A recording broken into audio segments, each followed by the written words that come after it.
Solène Niederkorn vous propose FinScale, un éclairage sur l'innovation dans le monde de la finance, de la banque et de l'assurance.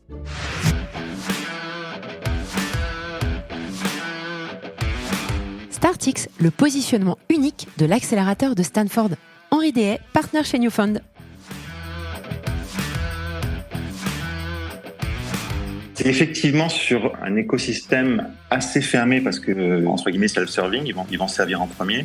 Il y a des exceptions, j'en vois deux. La première est à Berkeley, avec un accélérateur qui s'appelle Skydeck, qui va bénéficier des ressources de Berkeley, mais qui est ouvert, en fait. D'ailleurs, c'est au-delà d'être ouvert, qui se concentre sur les entrepreneurs qui viennent pas des États-Unis. Donc, il les amène aux US et les aide à se développer. StartX, mais on s'est bien battu pour ça. Et d'ailleurs, on ne communique pas forcément suffisamment, où on accepte des équipes qui ne sont pas de Stanford, justement pour amener cette diversité-là. Au cours de cette discussion captivante, Henri, l'un des fondateurs de StartX, nous partage les éléments clés concernant le positionnement de cet accélérateur par rapport à des acteurs majeurs tels que Y Combinator, les accélérateurs de l'Ivy League ou encore celui de Berkeley. Henri souligne l'importance des universités, en particulier Stanford, dans la promotion de l'écosystème entrepreneurial et technologique aux États-Unis. Il explique le rôle essentiel des incubateurs et accélérateurs universitaires, y compris StartX, dans le soutien et l'encouragement des startups. Cet entrepreneur devenu investisseur partage avec nous la genèse de StartX et son propre rôle dans sa création. Il dévoile les critères de sélection des startups avec en tout premier lieu celui de la qualité de l'équipe fondatrice. Il mentionne également les avantages des ressources et des réseaux disponibles à travers l'université de Stanford pour les entrepreneurs participants. Enfin, nous revenons sur quelques succès notables comme Kodiak ou Patreon. En tant qu'organisation non-profit, StartX se distingue par sa mission et ses objectifs par rapport à d'autres accélérateurs à but lucratif.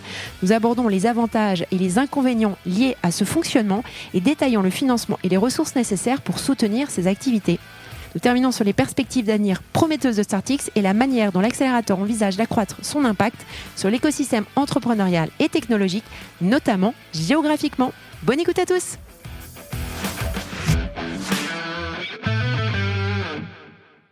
Bonjour à tous, bonjour Henri. Bonjour. Trop contente que tu aies accepté mon invitation et merci à François Véron qui m'a soufflé l'idée de ce podcast avec toi. Donc merci François si tu nous écoutes. Henri, est-ce que je pourrais te demander, avant qu'on parle de StartX, de te présenter rapidement à l'audience ? Oui, avec plaisir. Moi, j'ai commencé mon parcours pro en France, assez classique, banque d'investissement, ensuite finance d'entreprise. Parcours classique et assez français d'ailleurs. Donc, j'ai à un moment voulu ouvrir les equity et je suis allé à Stanford pour faire un MBA en 2009. Pas vraiment parce que je voulais aller à Stanford. Ma petite copine de l'époque travaillait dans la robotique, donc elle m'a fait comprendre que c'était la côte ouest où j'y allais tout seul.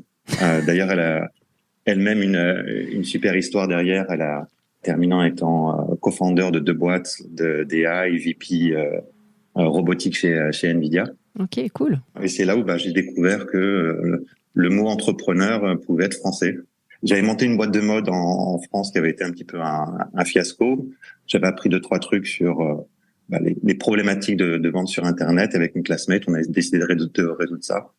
Donc, on a commencé à travailler sur cette startup lorsque on était tous les deux à Stanford. Et à ce moment-là, un étudiant en première année de fac à Stanford envoie un email en disant « Je cherche à créer un incubateur. S'il y a des gens qui sont intéressés, des bonnes âmes, venez. » Nous, ça nous semblait intéressant pour des raisons très, on va dire, self-serving. On va trouver des mentors, on va trouver des angels. De là, en fait, est partie la création de StartX. Donc, j'ai été un des cofondateurs et aussi un des premiers entrepreneurs à passer par StartX avec un startup Modewalk. C'était assez marrant parce qu'en gros, c'était le dog fooding où tous les 2 jours, quelle est l'abruti qui a prévu ce programme. Malheureusement, l'abruti, c'était moi. On a levé un seed round en 2011. On est mort 3 fois. On a pivoté 4. Le 4e pivot était le bon. On a levé une série en 2013, vendu la boîte assez rapidement en 2014. Et ensuite, je suis retourné à StartX pour m'occuper de toute la partie programme, mentoring. Et à ce moment-là, en fait, on avait un fonds d'investissement avec Stanford pour s'occuper du fonds également, avec comme idée d'aider l'écosystème, les entrepreneurs, de faire en sorte qu'ils puissent skipper toutes les erreurs que j'avais faites, et puis de repartir sur une boîte, de retrouver une idée, de retrouver une équipe. Et c'est à ce moment-là où progressivement, je me régalais. Je passais d'un sujet à l'autre. On était vraiment sur des des problèmes très très concrets avec les entrepreneurs à solutionner. J'ai commencé à faire de l'angel investment. Passe 18 mois, toujours pas d'idée qui me maintient éveillé la nuit. De bonnes âmes à Startix m'ont dit mais peut-être que c'est pas l'estomac pour remonter une boîte, ce que tu as regardé du côté venture, parce que finalement ce que tu fais c'est un VC sauf que t'es pas payé. Et j'ai commencé à explorer ça. Mon problème c'est que j'étais pas très fan des VC à l'époque. Donc je me suis dit bon, je vais créer mon propre fonds, très naïf. Un des investisseurs que j'aimais plus que les autres, qui était aussi un des rares Européens à venir et à revenir aux États-Unis, à chaque fois en me demandant quel était le deal flow, dans quelle boîte il va investir, c'était François Véron. Et j'ai demandé à François, toi, t'as levé ton fonds. En plus, je crois qu'il a levé en 2008, le premier en pleine crise financière. Je sais pas comment ça marche, aide-moi, donne-moi des conseils, et puis si ça fonctionne bien, on fera des investissements ensemble. Et François dit, j'ai une meilleure idée. On cherche, comme tu le sais, à investir aux États-Unis. Est-ce que ça tenterait d'ouvrir le bureau de Paris, le bureau US? Ouais. Je crois de mémoire que c'était le 1er avril 2017. Donc le 2 avril, j'étais dans l'avion pour Paris pour savoir si c'était pas un poisson d'avril justement. Et j'ai rejoint New Fund quelques jours après pour ouvrir le bureau US. Super. Et d'ailleurs, on a un super enregistrement avec François que j'ai fait il y a quelques mois, je ne sais pas si tu l'as écouté, mais qui est super intéressant, où justement, il nous explique la stratégie d'internationalisation de New Fund et de pas mal de boîtes du portefeuille. C'est vraiment hyper éclairant. Merci beaucoup. Alors, tu l'as dit en intro, on va quand même parler des universités de l'Ivy League. Moi, ce qui m'intéresse qu'on découvre avec toi, c'est le rapport particulier qu'elles entretiennent avec l'écosystème entrepreneurial et tech aux États-Unis. Donc, sans forcément parler de Stanford, c'est quoi ta vision sur ces relations entre ces grandes universités très prestigieuses et l'écosystème tech? Ce sont des relations ultra poreuse pour pas. Alors, si on prend l'aspect positif, très fluide et poreuse. Si on prend le verre à moitié vide, assez incestueuse, où finalement il n'y a pas de muraille de Chine entre la partie éducation et la partie business. Si je prends l'exemple de Stanford, généralement le premier investisseur dans des startups d'étudiants, ça va être les profs de Stanford qui ont ou un fonds ou un business. Le travail qui va se passer au sein des différentes universités sur même de la deep tech, les investisseurs sont invités à venir voir ce qui se passe. Parfois même, les investisseurs vont sponsoriser des programmes au sein de l'université pour développer de nouvelles technologies. Donc c'est finalement... Et puis les universités ont des endowments. J'oublie aussi cette partie-là. Donc bon, chacun a une espèce de double casquette. Enfin, il y a client fournisseur, mais dans les deux sens, de capital, d'idées et d'entrepreneurs. D'accord. Par exemple, à Startix, on doit avoir, il y a eu maintenant 1700 entrepreneurs qui sont passés par le programme, mais sur les 1700, t'as 60 profs de Stanford. D'accord. Donc le professeur devient entrepreneur, l'entrepreneur ensuite va donner des cours.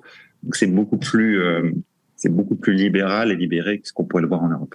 Et du coup, est-ce que tu penses que c'est suffisamment ouvert à la diversité? Parce que là, on est en vase clos tel que tu le décris. Ça fait assez vase clos. On est en vase clos, tu veux dire en collaboration entre universités? Ouais, mais c'est-à-dire que tout va rester autour de l'écosystème de l'université, de ses élèves, de ses profs. Et est-ce qu'il y a suffisamment de startups qui vont être incubées, qui viennent d'autres écosystèmes que celui de cette université-là? C'est effectivement sur un écosystème assez fermé parce que, entre guillemets, self-serving, ils vont servir en premier. Il y a des exceptions. J'en vois deux. La première est à Berkeley, avec un accélérateur qui s'appelle Skydeck, qui va bénéficier des ressources de Berkeley, mais qui est ouvert, en fait. D'ailleurs, c'est au-delà d'être ouvert, qui se concentre sur les entrepreneurs qui viennent pas des États-Unis. Donc, s'il les amène aux US et les aide à se développer. Startix, mais on s'est bien battu pour ça. Et d'ailleurs, on ne communique pas forcément suffisamment, où on accepte des équipes qui ne sont pas de Stanford, justement pour amener cette diversité-là. Mais les autres, alors je veux pas dire de bêtises, mais MIT Labs Harvard X, il faut avoir une affiliation avec l'université pour pouvoir y rentrer. Merci. Alors, il y a un incubateur qu'on connaît tous qui est Y Combinator, et je pense qu'en termes de communication, tout le monde est un peu au courant de ce qui se passe. Moi, j'aurais aimé que tu nous décrives un petit peu. Donc, tu as commencé à parler de la genèse, et au travers justement de la genèse de Startix, nous expliquer dans quelle mesure tu as été impliqué concrètement, et puis finalement, quel est ce programme d'incubation, à quoi ça ressemble concrètement ? Je vais te faire la genèse d'abord. On se retrouve tous en wannabe entrepreneurs qui, quelques heures après les cours, cherchent à développer ce programme. On bénéficie un petit peu des ressources de SSI, en fait c'est le Stanford Student Enterprise, qui va être l'équivalent d'une BDE française. Une fois qu'on appelle tous les alumni de Stanford en leur disant ce qu'on va faire, est-ce que vous voulez être mentor? Donc on avait des gens comme Vinod Khosla, comme le cofondateur de LinkedIn, cofondateur de VMware qui venait en mentor. C'était plutôt sympa. Classe.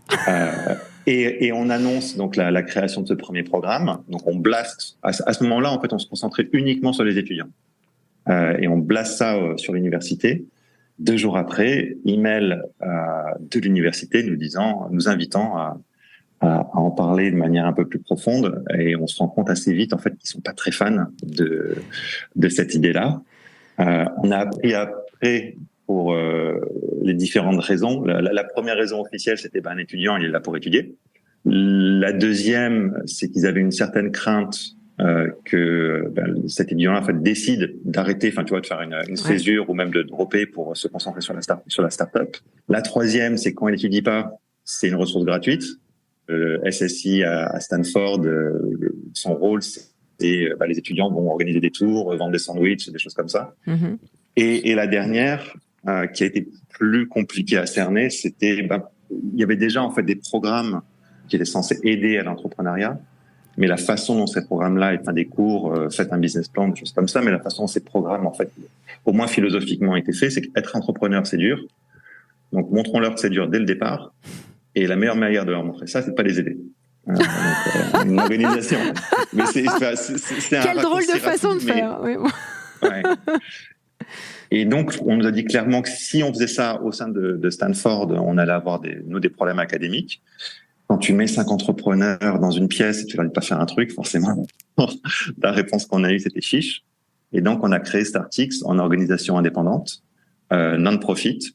Comment on organisait ça au début? Il fallait trouver des locaux. Donc, je me rappelle, on s'était dit d'abord, où est-ce qu'on pourrait aller sur le campus de Google? C'est génial. Facebook commençait aussi à bien se développer. Il était pas encore à Menlo Park, mais à Palo Alto. Mm-hmm. Et quelqu'un a eu la bonne idée de dire non, on va aller là où ils ont vraiment besoin d'innovation. À l'époque, c'était AOL qui avait un building absolument splendide. Donc, on leur a pitché que ça allait pas très très bien chez eux, ils le savaient déjà, mais que s'ils nous filaient un étage, on allait arriver avec tous nos entrepreneurs et ça allait vivoter d'idées, etc.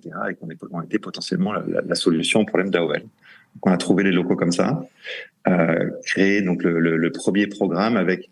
Et en fait, la grande chance qu'on a eue, c'est, je pense, la meilleure chose qui nous soit arrivée, c'est que Stanford, en fait, justement, ne veuille pas accueillir ce programme-là, parce que ça nous a permis de le faire à côté de l'université, de faire toutes nos bêtises, d'enlever toute politique, ouais. Et donc on a itéré à une vitesse absolument dingue, parce que on était à la fois les acteurs et les décisionnaires. Donc c'était vraiment en fait comme une vraie start-up. Top. Et donc au début, tu vois, en disant tiens, il y a pas mal d'étudiants de première, deuxième année, ils ont jamais fait de business, ils ont jamais fait de marketing, on va leur faire un workshop en marketing. Très utile si tu travailles sur une biotech.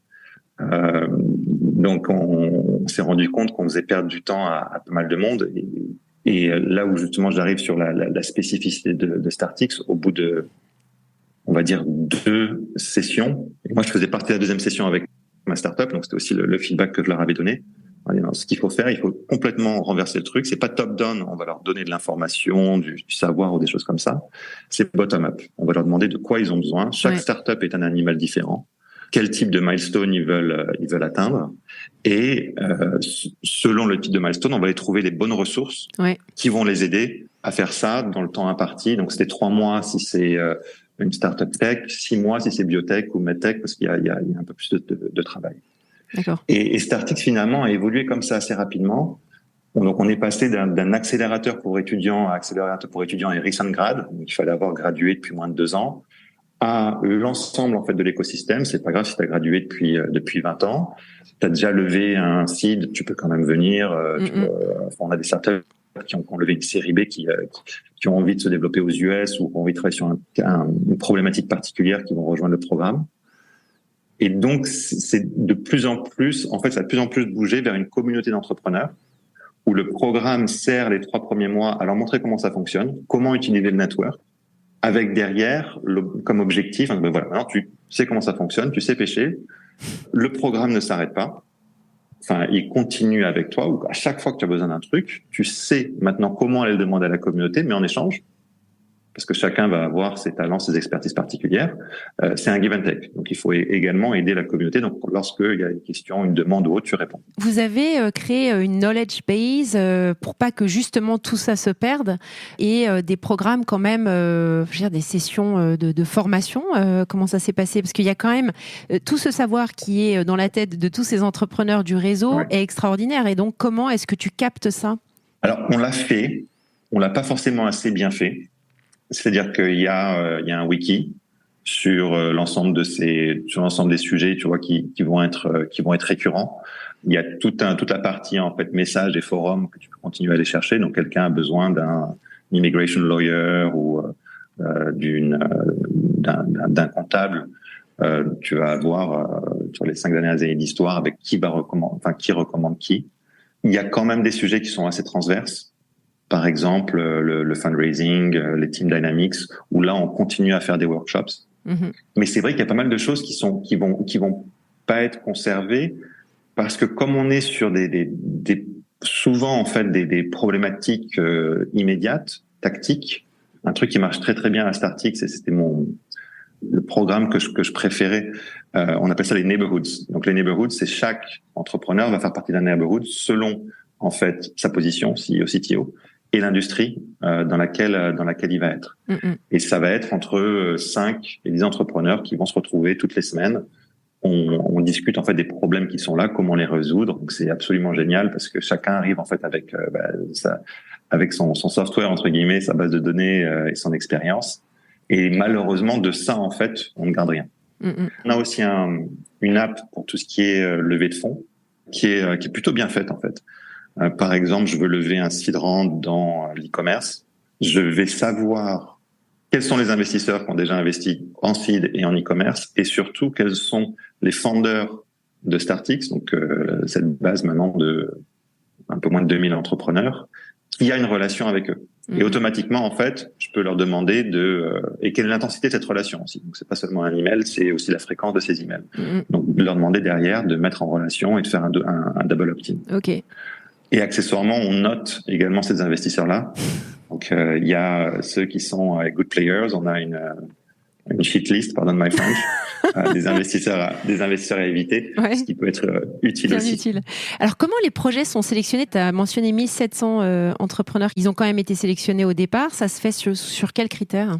Alors, c'est assez dingue parce que la chose que l'on ne va pas juger, c'est la qualité du projet. Okay. Et d'ailleurs, parfois, c'est assez compliqué.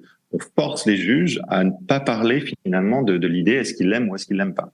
Le premier critère, c'est vraiment l'entrepreneur. Et on va avoir des choses comme passion commitment. Pourquoi est-ce qu'ils font ça? Est-ce que c'est missionnaire ou mercenaire? Team dynamics. Une des questions préférées, c'est tu prends 2 PhD très intelligents, etc. Tu vas voir lequel est le plus intelligent des deux? Il y a des réponses sympas parfois. La capacité d'exécuter. En fait, on va vraiment comprendre pourquoi est-ce qu'ils veulent faire ça. Est-ce que c'est vraiment un problème qu'ils sont passionnés à solutionner? Est-ce qu'on pense que l'équipe a la capacité d'exécuter à la fois sur les skills, mais aussi sur les soft skills? Parce que la première raison en fait d'une startup qui pète, surtout en early stage, c'est l'équipe fondatrice qui tient pas. Ouais. L'idée va juste être finalement, et même sur l'idée, est-ce qu'ils sont pas trop accrochés à la solution qu'ils pensent avoir trouvée. Parce que normalement, il y aura au moins quelques pivots avant que ça fonctionne. Et ensuite, il y a 2 autres interviews. Donc ça, c'est la première. On va dire donc ça va être plus la cohérence du projet par rapport à l'équipe. La deuxième interview va être culture. Est-ce qu'on pense que c'est un bon fit pour Startix? parce que ce sont des gens qui vont effectivement jouer ce jeu de give and take. Et la troisième interview, elle est tech. Est-ce qu'ils sont capables de faire ce qu'ils vont réaliser? C'est des critères qui continuent de bouger. Alors maintenant, ils bougent un petit peu moins. Et moi, ça m'a été plus qu'utile après dans le métier d'investisseur à New Fund. On enregistrait le film, mais de manière littérale. C'est-à-dire que chaque interview était filmée. Et lorsqu'une startup ne fonctionnait pas 6, 9, 12 mois après, on se disait pas, ils n'ont pas réussi à lever ou ils ont burné tout l'argent, finalement le marché n'était pas là. C'est non, on a fait une erreur. Parce que toutes ces raisons-là, on peut pivoter. On a fait une erreur de casting.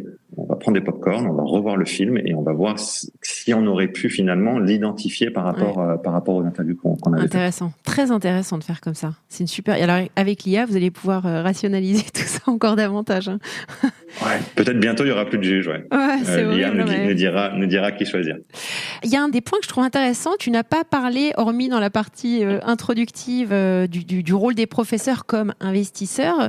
Est-ce que justement il n'y a pas une utilisation des ressources de ces professeurs qui sont des super bons techniciens sur des domaines hyper particuliers dans toute l'université pour apporter vraiment un support au niveau, je sais pas moi, d'un secteur hyper spécifique. Je pense à la biotech ou, enfin voilà, moi je sais pas l'ampleur des enseignements qui sont donnés à Stanford, mais j'imagine bien que dans certains cas ça peut être relevant. C'est quoi le rôle des profs de Stanford ?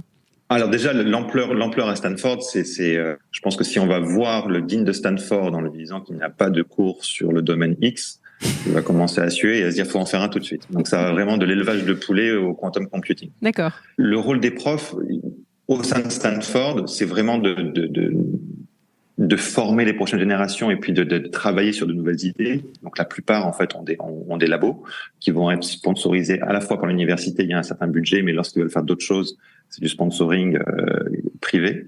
Le rôle des profs au sein de Startix, en fait, et on a dû faire une casse particulière parce que un des critères à Startix, c'est d'être full time sur le projet.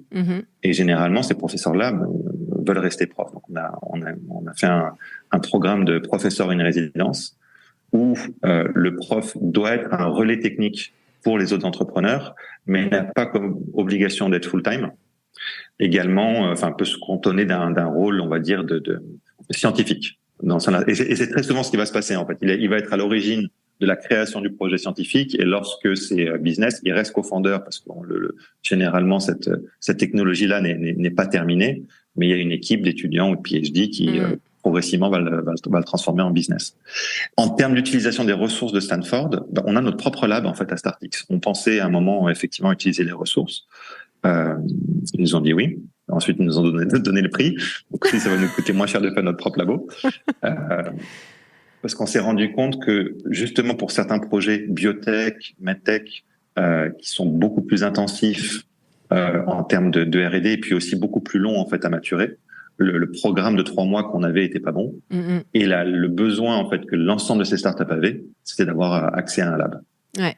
Donc, aujourd'hui, il y a un lab au sein de Startix qui est utilisé à la fois par des startups qui viennent pour faire le programme, et même certaines startups qui ont fait le programme il y a 5-6 ans qui sont toujours là. Top. En termes d'effectifs, ça représente combien de personnes ? Si on parle vraiment ceux qui sont actifs quotidiennement. Ceux qui sont actifs full-time, je pense qu'on doit être aux alentours de 6 personnes. Ok.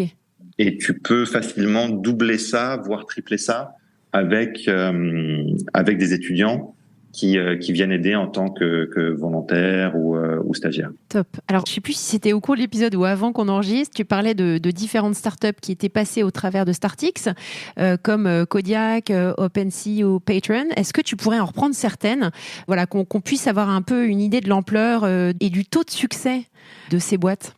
Tu m'as dit que tu avais des super stats. J'ai ouvert le site web de Startix parce que les stats changent souvent. Une stat qui est pas sur le site et dont je me rappelle, c'est que Startix, c'est le programme ou l'accélérateur qui a le pourcentage le plus important de unicorn par rapport à l'ensemble des startups qui ont fait le programme. Donc, Y Combinator en termes de volume dépasse tout le monde, mais le Y Combinator, une cohorte, c'est entre 200 et 400 startups. Nous, généralement, on est plutôt maximum une vingtaine Peut-être qu'une fois on a tapé à 25, mais c'est à peu près tout. Donc je te donne les stats. Donc 11 millions de dollars qui a été levé en moyenne, 92% des startups still growing or acquired, combined valuation supérieur à 26 milliards. Il y a Branchmetrics également qui a fait Startix, ISD, Elation, Life360 qui est coté en Australie, je crois. Donc ça fait une communauté maintenant assez diverse, même géographiquement d'ailleurs. Ouais. Il y a de plus en plus d'entrepreneurs qui viennent d'autres pays. Il y a eu d'ailleurs des succès français qui sont passés par Startix. Ah bon? Il y a eu Yann de Cardiologues, excellent. qui a été revendu à Philips, à BioSerenity également, qui est passé par Startix. On essaie justement petit à petit, tu vois, d'amener des talents qui sortent de la Silicon Valley justement pour sortir un peu de notre aspect insulaire.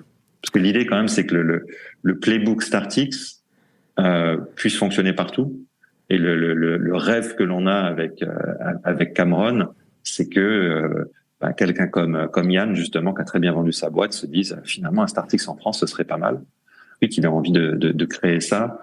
Et d'avoir un Startix France où nous on arrive, on dit bravo, voilà le playbook, dis-nous comment on peut aider, parce que finalement ça a agrandi la communauté. Carrément.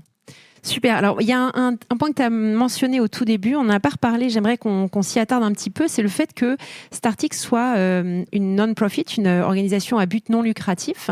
Ouais. De ton point de vue et avec le recul, en quoi ça influence la mission et les objectifs comparé à d'autres que tu as mentionné précédemment comme Y Combinator, où tu as vraiment une logique financière derrière? On a beaucoup débattu au début sur le fait est-ce que c'était non-for-profit, et c'est un débat qui revient tous les 3-4 ans. Et Cameron, qui est le père fondateur, le vrai fondateur de Startix, a raison, je pense. On a fait comme ça, on continue comme ça. Je vais t'expliquer déjà pourquoi on débat, mais surtout quels sont les avantages. Le premier, c'est les startups nous font tout de suite confiance. Il y a cette idée, on n'est pas investisseur ou autre, c'est from entrepreneur to entrepreneur. Le deuxième, c'est que comme on est non-profit, en fait, on ne coûte rien. On prend pas d'equity, on prend pas de fees. Et donc, ça donne accès à des qualités, à des entrepreneurs qui n'auraient jamais fait un accélérateur. Et qui assez souvent ont monté une boîte, 2 boîtes avec succès. Ils iraient jamais donner 5 ou 10% à YC juste pour apprendre comment lever des fonds, mais ils rejoignent Startix parce qu'ils savent qu'ils vont avoir accès à un écosystème, ne serait-ce que juste pour embaucher des talents, qui sera utile, et généralement sont aussi des gens qui ont envie de partager l'expérience qu'ils ont eue. Et ce qui fait qu'on n'est pas forcément en concurrence en fait avec les autres accélérateurs. Il y a de très nombreuses startups qui en parallèle ont fait YC et Startix. Il y en a beaucoup qui ont fait d'abord YC d'ailleurs et ensuite Startix. Ok. Donc ça c'est l'aspect très positif, et ça permet aussi pour des gens comme Vinod Khosla lorsqu'ils ont 2 heures à passer pour aider d'autres entrepreneurs que chez Khosla Venture, de considérer un Startix parce que c'est un give back à la communauté plutôt que de considérer un autre accélérateur. Le point qui est un petit peu négatif, c'est que il y a un budget qui fait bien évidemment fonctionner l'accélérateur, mais travailler à Startix, ça va pas te rendre riche. Et donc il est relativement difficile en fait de conserver les talents. Ouais. Aujourd'hui, le staff de Startix souvent en fait est composé d'anciens entrepreneurs qui vont être sur une espèce de période de break, qui viennent aider, mais qui sont là pendant une période de entre 6 et 18 mois. D'étudiants qui viennent de graduer, qui sont passionnés par l'entrepreneuriat, qui veulent être ou entrepreneurs ou investisseurs, qui vont rejoindre Startix. Mais très vite, au bout de 2-3 ans, ils ont leur expérience et ils vont aller dans d'autres domaines. Donc, idéalement, parce qu'on les paye pas vraiment au prix du marché. Et donc ça, c'est la limite que l'on a, si tu veux, avec cette partie non-profit. Ouais. Il n'y a pas une volonté d'aller lancer un fonds et dont une partie pourrait être versée comme un fonds de dotation où tu vois ce que je veux dire? On l'a fait avec Stanford. Donc on a l'histoire avec Stanford. Donc au début, cassez-vous. Ensuite, finalement, ce que vous faites, c'est pas trop mal. On voit qu'il y a des startups à succès. Et surtout, ça tombe bien que ce soit en français, dis donc, parce que si ça revenait à l'université. zut d'anciens étudiants de Stanford qui ensuite deviennent des alumni et des donateurs. Lorsqu'on les appelle, ils n'ont pas vraiment envie de nous donner. Ils disent si je dois donner à quelqu'un, ce sera à Startix parce que Startix m'a aidé. Donc il faut vite les faire revenir dans le giron. Et à ce moment-là, donc Stanford en fait est venu en nous donnant un budget de fonctionnement. Ça a permis d'ailleurs de passer d'une équipe de volontaires à une équipe salariée, et donc de structurer le domaine, et également de faire un fonds d'investissement qui était très particulier, justement par rapport à notre aspect non-profit et à notre aspect, on va dire, multi-stage. En fait, c'était pas un fonds où automatiquement on allait investir dans les startups qui étaient acceptées. Elles avaient toutes des besoins et des stades différents. C'était pas un fonds dans lequel on allait décider dans quelle startup investir parce qu'on avait une problématique à ce moment-là de selection bias. Carrément, on allait montrer quels étaient les meilleurs et les moins bons. Donc, on a fait un fonds programmatique en fait qui accompagnait, qui disait voilà, si les critères sont remplis, et les critères étaient relativement simples, il fallait lever au moins $500,000, au moins 50% d'investisseurs professionnels, mais ça comprenait aussi les angels. En gros, on voulait éviter les enfants du milliardaire qui disaient voilà, j'ai levé 1 million, donnez-moi 100 000. Ouais. La start-up avait l'option, mais pas l'obligation, de demander à ce fonds-là d'investir 10% du montant. Et donc, on faisait seed, série A et série B. D'accord. Et on a investi quand même, je ne veux pas dire de bêtises, je crois $300 millions via ce fonds-là, qui se porte d'ailleurs super bien. Je pense qu'il va retourner l'argent et plus. Mais lorsqu'il y a eu un changement il y a eu plein de raisons, mais la principale, un changement de dean au sein de Stanford, en fait, ce fonds-là s'est arrêté. Et on a un caride sur ce fonds. D'accord. Ok. Et donc, le budget, c'est couvert par Stanford?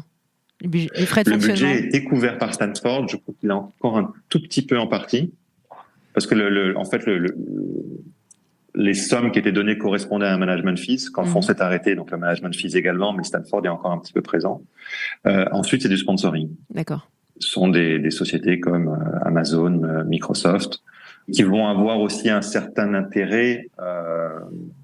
Pour ces deux-là, c'est pour pousser la consommation cloud, mais certaines qui ont envie de s'insérer plus dans l'écosystème de la Silicon Valley. Et de plus en plus, de donations également.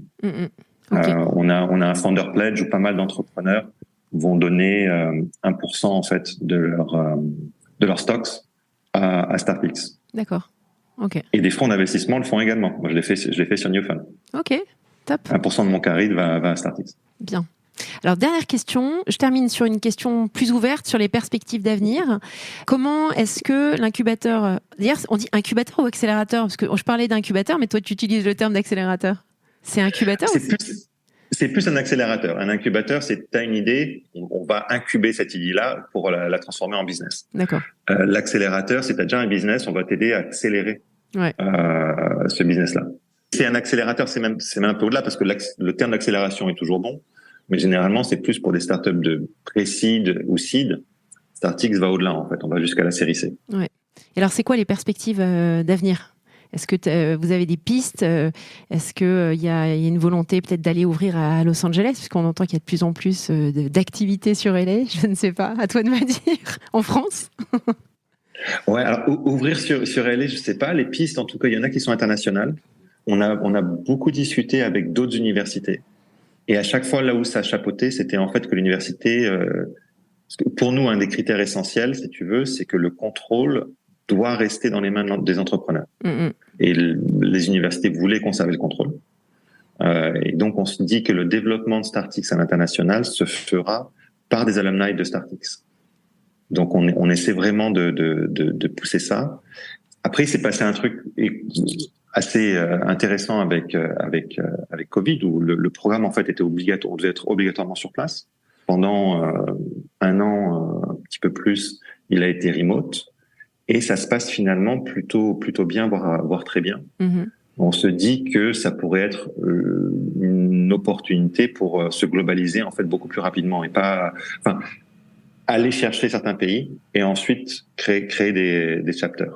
D'accord. Il y aura pas on va pas passer par LA parce qu'on n'est même pas certain en fait de garder le campus dans la BNL.